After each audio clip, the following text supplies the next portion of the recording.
everybody, and welcome to Naturally. I am actually going to start branching out and covering some stuff other than just the product reviews, and this is going to be the first video where I take the opportunity to do that. So I was wondering how I would like to expand on Naturally and what would be my first way to do that.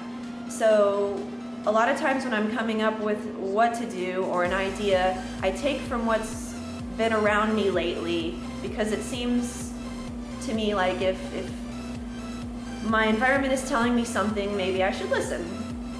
And that's what I'm doing here. Basically, what I'm going to do is a video series on how to be proactive about finding authentic happiness in your life. This is something that I've discussed with people close to me a lot lately, and it's been something I've been working really hard on lately, and it's something that I feel like I am getting further and further into, and my life is getting better and better for it. So naturally, if something is making me happy and making my life better, I want to share it with everyone else in hopes that it will also help them. So I'm going to cover a topic each week on a subject that I have incorporated into my life that has given me an overall improvement in my life, and share with you how I go about it in an attempt to help you as well as help me. So welcome, and thank you for tuning in. This week we're going to talk about practicing gratitude. I'm sure some of you out there might have heard of doing a gratitude journal. This is something that I decided to do this year to try to continue with my different things that I do in a daily routine to try to hold on to that little bit of happiness no matter what's going on the outside. So that's what I started this year, and it's actually been working really well for me. So I'm going to cover this one first. At Christmas time, my mother and father-in-law got me this really cute Audrey Hepburn journal. I love Audrey Hepburn. I think she's so classy and beautiful. But anyway, I took it as an opportunity to go ahead and start the gratitude journaling for this year, since I had a brand new journal. And that's what I did. I can't tell you that I have stuck to it every single day since the start of the year, but I filled out quite a few pages so far. And basically what I'm doing is each morning, usually in the morning before work, I have like my quiet time when I do stuff to just try to get ready for my day on a mental and emotional level.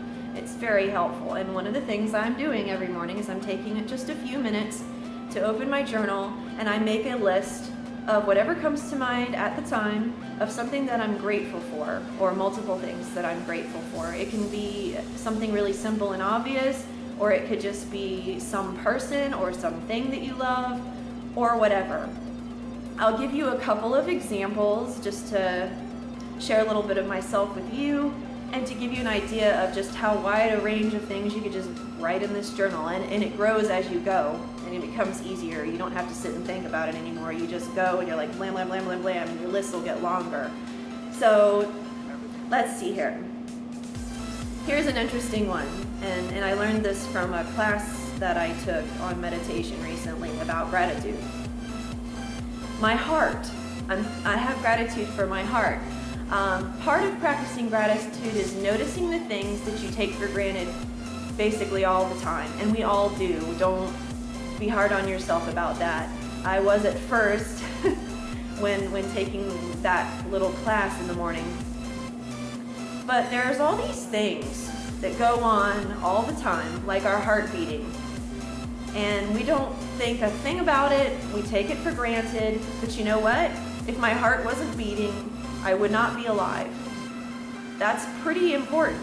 So on my first day, I wrote that I was grateful for my heart. Not just because it beats, but because it's the center of a lot of things that make me who I am and the beautiful version of who I am.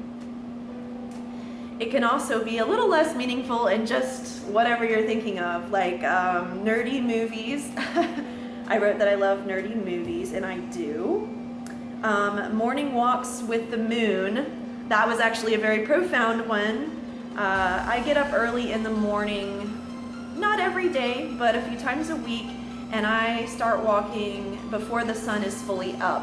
I have like a certain time that I go out there, and I'm purposely doing it, and the reason why is because during my walk, I will get to see night become day, and there'll be a point where half the sky is dark, half the sky is light, and the sun and the moon and some stars are all there at the same time.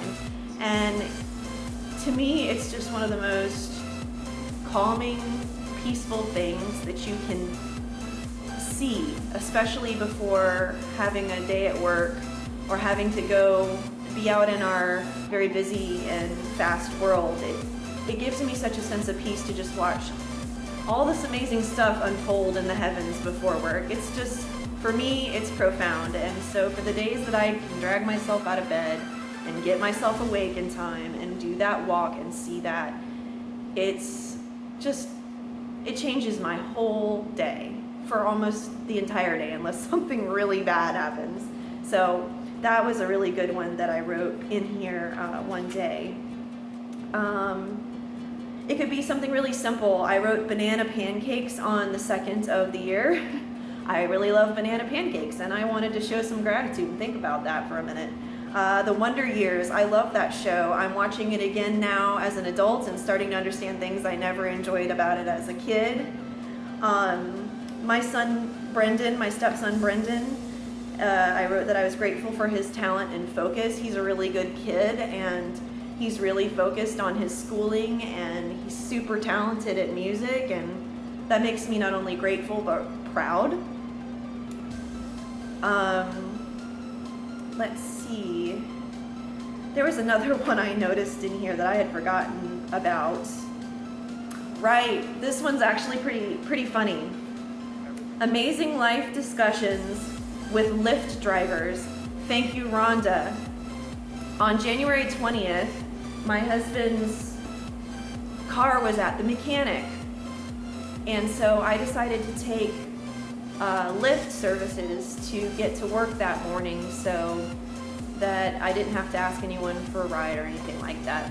So when I did, my Lyft driver's name was Rhonda, and she was amazing. We had one of the most awesome conversations I've ever had on the way to work in just a short period of time. You know, we're two strangers. She's black, I'm white. We're from completely different types of lives, but we understood each other during that car drive in a way that just, I was beaming when I got out of the car. We talked about things that were so life important, and we didn't even know each other. But I thought it was fulfilling for both of us, and it was a really cool moment. When you have those special times with people you've never met before and you're never going to see again, it just sits there in your memory. You know, I'm never going to see Rhonda again, but I'll never forget her. So I had to put that down in the book because I didn't want to forget it. I wanted to remember it by reading it later. So anyway, those are some examples of the types of things that I've written so far. You can put anything in there. Part of practicing gratitude is practicing the appreciation on a daily basis of the things that you take for granted normally or that are just going on right now. It's accepting the way your life is right now, being thankful for the things that are in your life right now. And that's really important. You're making time to think that over every day, and it will change you for the better, I believe. It is definitely helping me, and it's something I want to continue doing. Now, at the beginning of the video, I mentioned the phrase authentic happiness. And what I mean by that in my own personal journey is, one, I've had to know authentic sadness and authentic frustration and authentic anger to really have a way to know authentic happiness. Our spectrum of emotions is important, and denying any of them can be bad. So even though happiness is the one that feels good, it won't feel as good as it can or as authentic as it is possible if you haven't authentically let yourself feel the other stuff. And I'm borrowing a little bit of this from one of my favorite YouTube people that I watch, which is JP Sears. He's usually just making funny jokes about metaphysical people that I laugh at, even though I'm laughing hypocritically a little. But he also does some serious stuff sometimes, and you realize he's a pretty intelligent guy, and he's really sat and thought about some things. And I watched one recently where he talked about that. You know, if you don't know great sadness, then you're selling yourself short on knowing great happiness. Otherwise, you know, everything's just in this shallow, narrow little space. So if you expand the sadness, it'll naturally expand the height at which you can feel the happiness. To me, that immediately made sense, and it really makes sense to me on a personal level. I was just like, ding, yep, that absolutely makes sense to me. The more I live, the longer I live, and the more darkness I've had to endure, the more I appreciate it when it's not dark, the more I feel a sense of euphoria when happiness does take place. So it's awesome. So anyway, the other thing I want to mention is communicating your gratitude. That is another thing I'm trying to practice a little bit, is when you feel gratitude about something or someone in your life and you have an opportunity to communicate that gratitude, by all means do it. If you really love someone's smile, if you really appreciate them because they listen so well, it's time to maybe tell them that as part of your daily gratitude routine. You can write stuff in your journal, but you can also, you know, mention something as you notice it. You're sitting and talking to a friend and you notice, you know, I've really always loved their smile. Just say, you know what? I really love your smile. I've always loved your smile. That's a win-win. You feel good because you're making someone else feel good. And the gratitude is passed. It's like a disease, and you're passing it everywhere, and it's the greatest disease to have. It feels awesome. And you just made them feel awesome. And that usually has this ripple effect. Like if someone compliments me in my day in a real way that feels authentic, it makes me want to do the same, and then it just keeps going and going. So not only is practicing gratitude good for you, practicing gratitude is good for anyone who comes in contact with you during the day, because if you feel something positive towards them and you communicate it to them, it just expands in this awesome way. So anyway, guys, I consider all this stuff a part of being healthy, and that's kind of what my whole naturality journey is about. So I'm going to continue this series with a new subject next time, so stay tuned to find out more about that. And of course, stay tuned for my regular videos on products that I've tried recently. And thank you for tuning in. If you felt that this was informative or helpful to you, please like and comment below.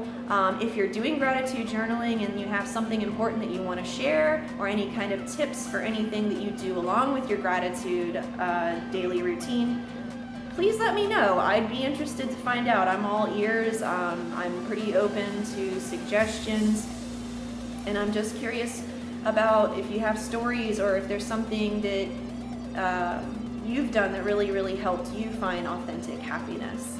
So thank you guys so much for listening to me, and I hope you have an amazing week. And if everything in your life feels like it's falling apart, take out a notepad and write down what isn't falling apart. And I guarantee you, doing that for 5 minutes will remind you that it's not just a bad day, you know, or it's just a bad day, I'm sorry, not a bad life. And that's important, to just sit down and remind yourself of that. Thank you guys, and see you next time.